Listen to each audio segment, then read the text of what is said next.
అలానే ఈ రోజు బాలల దినోత్సవం కదా, మన టీచర్ ప్రతి సంవత్సరం మనకి ఏదో ఒకటి పంచి పెడుతుంది కదా. ఈ సంవత్సరం కూడా జామకాయలు తెచ్చారే, ఒక టీచర్ కూడా ఇవ్వరు ఎప్పుడు ఈ శారదా టీచర్.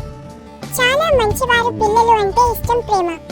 గుడ్ మార్నింగ్ పిల్లలు, అందరికీ బాలల దినోత్సవం శుభాకాంక్షలు. Good morning teacher, thank you.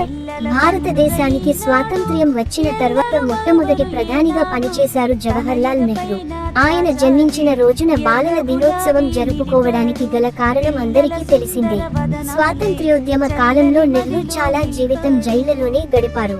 ఆ సమయంలో తన ఏకైక కుమార్తె ఇందిరా ప్రియదర్శినితో ఎక్కువ కాలం గడపలేకపోయారట. నెహ్రూకి పిల్లలన్నా గులాబీ పువ్వులన్నా చాలా ఇష్టం. పిల్లలను జాతి సంపదలుగా నెహ్రూ చెబుతూ ఉండేవారు.